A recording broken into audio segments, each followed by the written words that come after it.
Welcome to another edition of Stone Soup Cinnamon Kitchen. Yep. And this time we're going to be using cinnamon, and I forgot to get it out.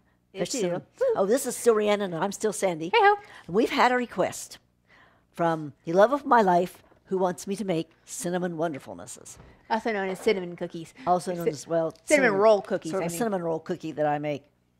My mother had this thing she did when she had leftover pie crust. I actually make pie crust just to do this. Yes.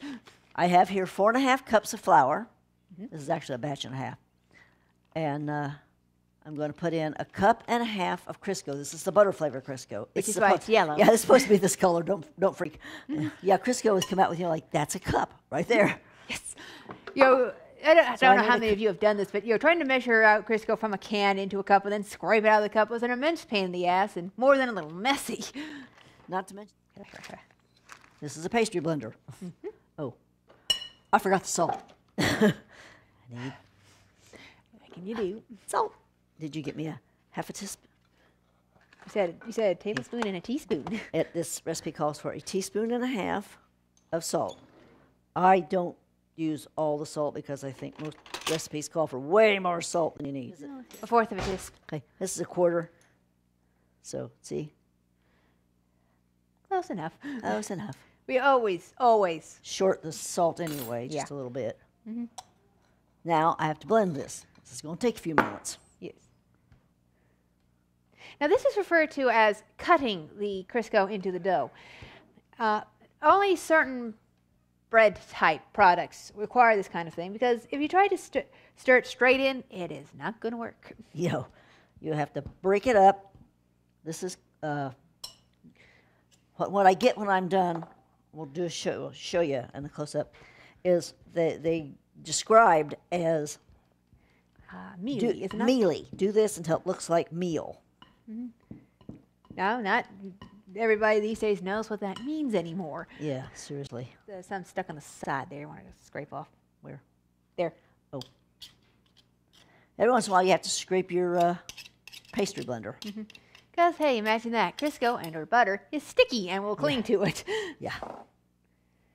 Now, this whole process does not take that much time overall. No. As a matter of fact, I'm almost there right now. Take your fork. You do this.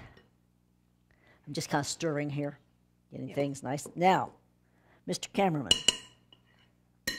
before I go any further, this is what it's supposed to look like before we put the wet in it. This is mealy. This is mealy. It's another word for crumbly. Yeah. Now, I'm going to mix together my wet ingredients. This is 7.5 tablespoons of water. It calls for 1.5 eggs. I just put in 2 eggs. Because how do you get half an egg, I ask you? Yeah. Well, there are ways, but all you'll get is a slightly richer dough. And you beat up your egg in there, your 2 eggs into your water. You're splashing. I notice. I'm not really splashing, you just think I am. There we go. Then I need 1.5 teaspoons of vinegar. I really need the 1/2 teaspoon now. 1/2 teaspoon. Take your liquid, pour it into your solids here.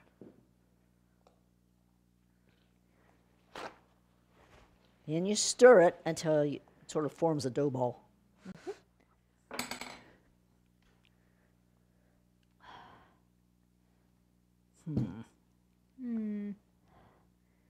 Gonna need some more water. Yep. Every once in a while, I have to add some water for whatever reasons. Maybe because we live in a particularly dry and arid place, but Also up in the mountains. yep. But every once in a while, the liquid isn't quite enough. So just add a little bit of water and it'll be fine. Yeah. I'm a little messy today. Yeah.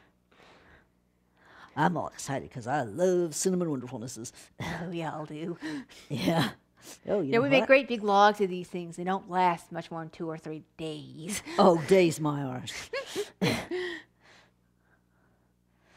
So, it actually was enough. Only just. Perhaps a tiny bit more water wouldn't hurt, but it's together. It's a dough ball. Now, I'm going to have to wipe down this sheet before I roll stuff out on it. Okay. And you have a lightly floured surface because you have to roll this out. This is pie crust here. Uh-huh. Take a chunk. You could maybe do the whole thing at once, but you need a really big pan and a big enough oven to do it. So we do it in pieces. Yeah. I don't know of anybody who does have an oven that big. Probably not even, Professional chefs. professional chefs, yeah. Now, we love these rubber mats. Oh, yeah, This is silicone. this is like the silicone mat that we use sometimes on the cookie sheets, which we actually do have prepped behind us. But this is, as you can see, much bigger and for rolling things out on. They're non-stick, so the dough won't stick to it, and it helps keep the table clean. And yet they cling to the table. They don't slide around. Uh-huh. I love these things. Yeah. Oh, this one's actually going to fit on the cookie sheet. Real nice. Wow. You don't That always don't get happen that. to me very often. Now, uh-oh. No, hold. Say what? Flour my pin. Yeah, you should put some flour on the rolling pin, On the rolling too. pin. Now, you're going to want to roll this out relatively thin. Because It's you're- thinner 'cause- than you would for a For pie. pie crust, yeah. Because you're going to be rolling it up into a log. Now, next step, butter. Should we be concerned about the slight unevenness here? There's often unevenness on at least one side. If you think it's too uneven, you even it out. Yeah. Like, That. I see, much better. I was just concerned about that gap. Now then, you take some butter. yeah. Now, there's no particular measurement for this. Softened butter, by the way. Yes. Yeah, there's no particular measure. You're just going to butter the sheet. So, there will be 3 layers to this once we're done. If you look carefully at our table, you can guess the other 2 layers. Oh, you're so smart. I knew you'd get it. I knew that you could. Yeah, I knew that you could. Now, the straight bit that we've always done for years is the butter, the cinnamon, brown sugar. Today, my mother wishes to try a few other fillings in there as well. We'll see how well those work. Let's Yeah, I see, keep getting these looks from my family like, you're going to ruin the Cinnamon Wonderfulness is by doing what? You crazy woman! Yeah. Crazy! Well, she's Not gonna- crazy, smart. Crazy! Well- What? Nothing. You're well- lucky I can't see out of that eye. Yes, I am. Yes, we do. So yeah, that's a couple of tablespoons at least. This is And I just take a handful of the brown sugar. Hold that. So I can do what I'm doing. Lay it out. Oh, at I'm telling you. least. More. You just take a couple handfuls and you just spread it None out. of those reasons your hands should be clean when you're cooking. Yeah. They are going to be in the food. Mm-hmm. There's no way to avoid it, especially with this.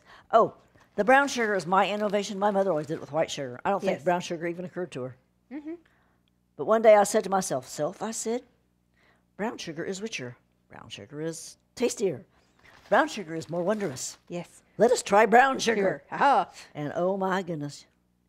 it's Yeah, very amazing. much like taking a cinnamon roll and making it a cookie. Yeah. And that is exactly what this is. Need a little more in that corner, I think. This corner? Yeah. And basically, you just keep going until you have a relatively even layer, as thick as you want it to be. Not too thick or it won't roll up properly. And that's Yes. what we've got here. Do you want to, can you get a pic? I don't know if I can lift this for you. Okay. And then the cinnamon. Yes. This is the reason we buy cinnamon in the small container. This is ground Saigon cinnamon. We used to have a different kind of cinnamon, but we haven't found it in years. You get as even a covering as you can with your cinnamon. And then Here's where it gets a little tricky. you start on one side, on the long side, so you'll have more cookies. Yes. And you start rolling. It's just Very careful. just like you would a jelly roll or a whatever. And you roll it, and you roll it. There you go. You got to be careful or you'll tear the dough. Because again, this has been rolled a bit thin so you can roll it. And so that when you're eating them, you're not staring at it saying to yourself, I should have rolled that thinner. Now, my mother, always cut it at this point into the cookies. I don't. I bake the log as a log. Yeah, you want to pinch close the ends or the butter, brown sugar, cinnamon mixture is going to melt and ooze right out of that sucker, which defeats the whole purpose. Yeah. Oops. Next, you got to find a way to get into said cookie sheet. This can occasionally prove tricky. I'm thinking we should be doing these upward so that it will leak less. So it's worth trying. And now I got this off to one side because I'm going to put a second one on here. Yep. Set that back, please. Hoo-bah. Okay, so round 2, this time with variation. Okay. Hello. Okay, so the second log is mostly ready. It's mostly ready, and of course this isn't very many. This isn't very many nuts, so we're not going to get a whole lot of coverage on it. Probably should put all on one end, huh? Quite possibly. Probably should have another bag of nuts. What can you do? Yeah, what can you do? Just trying to spread them out a little bit more. There, yeah. There you go. Okay, it's not going to be a very nutty nut log, but it could be if we had more nuts or more time, because we actually have some pecans and some walnuts we could probably crunch up. Yeah. But this will give us an idea of whether or not that's a good idea. Yeah. We call that a science experiment. Yes. All things for science. Give me a knife. Okay. Okay. You're rolling. Okay, we're back. Excuse me a moment. I have the dough rolled out and the butter on it. Now I'm going to put on some apple butter. Never done it this way before, so. Yeah, we've done a variation on nuts. This completely new. Yeah, so. I have no idea how I'm going to do this and get it to smooth out properly. I'm just going to fake it. It gets weird. We keep trying these things like apple butter and pumpkin butter. This is the first thing we've found that actually works for us. Well, again, I haven't actually tasted it yet, but she likes it, so hey, that's saying something. It. Well, I like apple butter in general, and I love the pumpkin butter we got in, God, was it Julian? And then every other pumpkin butter we got was just ghastly. Although I gotta say, this doesn't strike me as being very butter-like. No, it should be a little thicker. This is very loose. And this is going to be interesting because this stuff is very, very loose. Yeah, it has. Now, by the way, the brown sugar, you can use pretty much any. We usually go for dark or golden. Yeah, this is golden. The other was dark. Oh, this is not going to work at all. Oh, God. Oh, dears. See, one of the things you learn with science is, oh, that might not work at all. Flavor-wise, I'm sure it'll be fine, but we already have leakage problems. Yes, the first 2 rolls are in the oven. 350 degrees for give or take 15 to 20 minutes. Or until they're golden brown. Whichever comes first. But this promises to be a little messy. Yeah, a little. Oh, boy, oh, boy, oh, boy. We're back. And here we have the results of our experiment. This is one regular log and one with the nuts. Regular log and the one with the apple butter, which made, Lift. a tremendous mess. There's apple butter everywhere. It oozed out. Well, it's actually kind of apple butter caramel because it's got all the other stuff all the other stuff into it. And it's tasty. Now, they all cooked for a good 20 minutes. Those required a little bit more. But these were for 20 minutes. Those were for 25. And we think that's because of the apple butter. Again, science. Stepping off the side here. It's been cooling for 20 minutes. So you just cut it in half. Then you can slice it into bite-sized bits. And go to town. Now, it should be noted that because this is pie crust, it can be very crumbly. So a little messy. But flaky. It's flaky pie crust. I knew that. Still, it is delicious.